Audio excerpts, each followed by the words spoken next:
हमारी माता जी लिखना नहीं जानती, पढ़ना नहीं जानती हैं, काफी मेरी माता शक्तियां बैठी हुई हैं। जब हम लोग छोटे हुआ करते थे, पिताजी मंत्री हुआ करते थे, दौरे पे जाया करते थे, रात में हम लोग पढ़ने बैठते थे, मेरी माँ हम लोग के साथ 2 घंटे 3 घंटे हम लोग के साथ बैठती थी कि हाँ भैया एका पढ़ा, तो हम लोग को प्रेरणा मिलती है।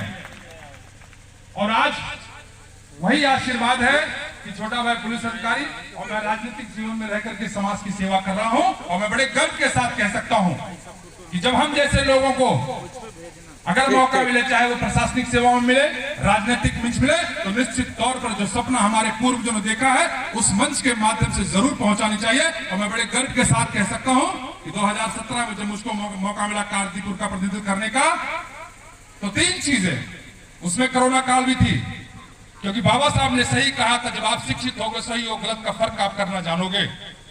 यशस्वी मुख्यमंत्री जी के सामने में गया, मैंने कहा मैं इसी विधानसभा क्षेत्र से आता हूं कि जो मुख्यालय से 80 किलोमीटर दूर है, कई लोगों ने जनप्रतिनिधि वहां के बने, लेकिन मेरे विद्यालय में, मेरे विधानसभा में कोई ऐसा कॉलेज नहीं, पॉलिटेक्निक कॉलेज नहीं। और आज मैं बड़े गर्व के साथ कह सकता हूं कि जिले की जो योजना आई, नवोदय विद्यालय में 70% बनकर के आज नवोदय विद्यालय सुल्तानपुर में, कादीपुर में विधानसभा बनकर के तैयार हो रहा है।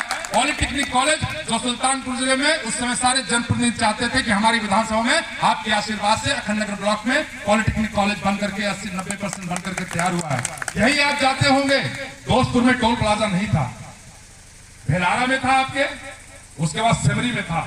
यशस्वी मुख्यमंत्री जी के सामने में बैठा, गडकरी जी अपने केंद्रीय मंत्री जी के सामने बैठा कि माननीय जी, मेरी विधानसभा ऐसी है कि जो गोरखपुर से चल करके टांडा बस्ती से होते हुए दोस्तपुर कादीपुर होकर के प्रतापगढ़ होकर संगम को जाती है। अगर वहां टोल प्लाजा बन जाएगा, हमारे कई जिले जुड़ जाएंगे आपके आशीर्वाद से। आज दोस्तपुर में फिर सिर्फ प्रयास करने पर, जब पूर्वांचल बन गया उसके बाद जो टोल प्लाजा बनकर के तैयार हुआ, मुझको मौका मिला, मैंने करने का काम किया। और कुछ ज्यादा समय नहीं, लेकिन अपने समाज के बारे में जरूर कहूंगा कि जो बाबा साहब ने कहा था संगठित लो, संघर्ष करो, और आजकल अपने, क्षमा करिएगा, मैं अपने समाज के लोगों में जाता हूं, शिक्षा का नामो निशान नहीं है। आज के 15-20 साल पहले याद करिए, जब इतनी लाइट की व्यवस्था नहीं, आज मिश्रा जी नहीं कहते कि आप पढ़ने को नहीं रोकते हैं, हमारे श्रीवास्तव जी लोग नहीं रोकते हैं, लेकिन अगर आपको मौका मिला, हमारे माँ बाप दिन भर मेहनत करके, मजदूरी करके, बाबा साहब उस समय शिक्षित हुए थे, जब उनको पढ़ने का मौका नहीं दिया गया था, क्लास के बाहर बैठते थे, पानी पीने का मौका नहीं मिलता था, लेकिन आज हमको कोई रोक नहीं रहा है। लेकिन हम अपने समाज के लोगों के बीच में जाते हैं, शाम पढ़े न रहे, लेकिन पीने का जरूर व्यवस्था हो जाएगी, मेहनत करेंगे 100-200 रुपए पीने की व्यवस्था हो जाएगी, कान में लीड जरूर हो जाएगी। पंडित जी ने पंडित जी के पूर्वजों ने क्या कहा, मैं उनको, अगर उन्होंने पूर्वजों को उल्टा सीधा कहा, मैं उनको उल्टा सीधा कहूंगा। इससे हमारा समाज आगे नहीं जाएगा, हमारा समाज जाएगा। आपने आदरणीय मिश्रा जी ने कहा कि हम एक अगर लाइन है तो उस लाइन को हमको काटना नहीं, उस लाइन को बड़ी चीज देना है। हमको मौका मिला,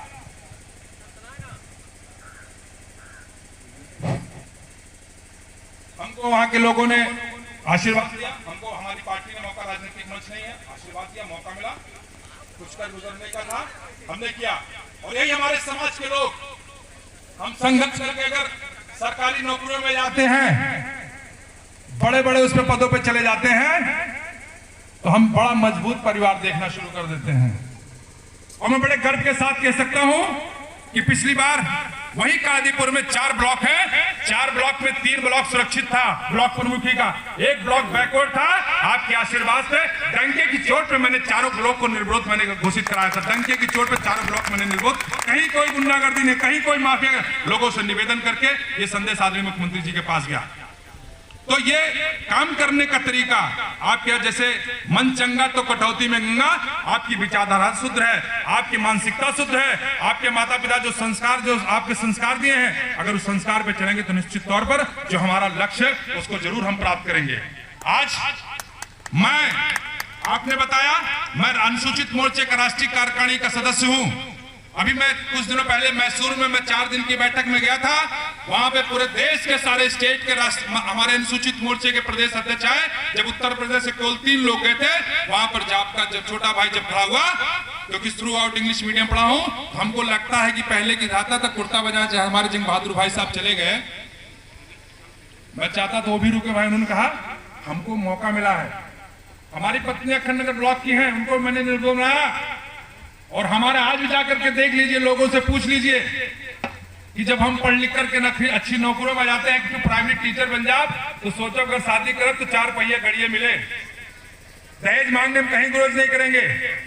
लेकिन जो हमारी पत्नी प्रमुख है, आज भी चले जाइए बीबीगंज में, हमने कहा दिन में हम लोग 10-15 लोग गए, शादी करके लेके चले आए। आज आप सबके आशीर्वाद से अखंड नगर के प्रथम नागरिक है। मैं भी बड़े गर्व के साथ, हमारे रिश्तेदार भी गर्व के साथ कहते हैं भैया हमारे रिश्तेदार विधायक हमारी नतनी एक प्रमुख है। और हम लोग क्या करते हैं, एक अगर हमारा समाज एक व्यक्ति अगर मजबूत IAS अधिकारी हो जाता है, नेता हो जाता है, तो मजबूते बिराजी ढूंढता है। जब हम एक कमजोर के साथ रिश्ता करेंगे तो हम क्यों दोस्त हैं। आदरणीय पंडित जी को, आदरणीय बाबू साहब को हम अपने गिरेबान में झांक कर देखें कि अगर हमको मौका मिला है तो हमने अपने समाज के लिए क्या किया है। जब इस विचारधारा से काम करेंगे तो निश्चित तौर पर अपने बाबा साहब को, जो बाबा साहब का सपना था, उस दिन हम जरूर बाबा साहब के सपनों को पूरा करेंगे। ज्यादा समय न लेकर के मैं बड़े भाई आदरणीय रमेश मिश्रा जी को और BM कॉलेज पब्लिक स्कूल के हमारे आदरणीय माधुरी जी को मैं बहुत बहुत धन्यवाद दूंगा कि आपने परसों हमको अवगत कराया, आप सबके बीच में आने का मौका मिला। जंग बहादुर भाई साहब ने कहा जरूर अपने समाज में बैठ करके कन्वर्सेशन होना चाहिए, इंटरेक्शन होना चाहिए, बातचीत होना चाहिए कि हम क्या थे, क्या है, क्या होने जा रहे हैं। और नहीं वो एक बहुत अच्छी सी एक कहावत है कुछ लगा कि न समलोगे तो मिट जाओगे दलित भाइयों, तुम्हारी दास्तान होगी दास्तानों में। 2 लाइनों के साथ अपनी वाणी को खत्म हुआ। अगर आपके अंदर हुनर है, आपके अंदर काबिलियत है, निश्चित तौर पर आप आगे बढ़ने से कोई नहीं रोक सकता है।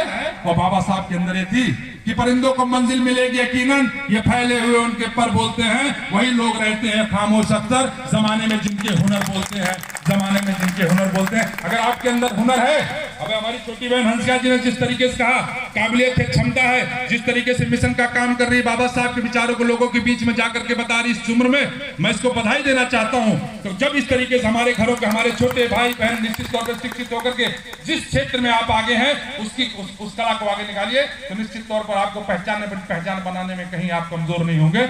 इन्हीं शब्दों के साथ मैं अपनी वाणी को विराम दूंगा। बहुत बहुत धन्यवाद। जय हिंद, जय भारत।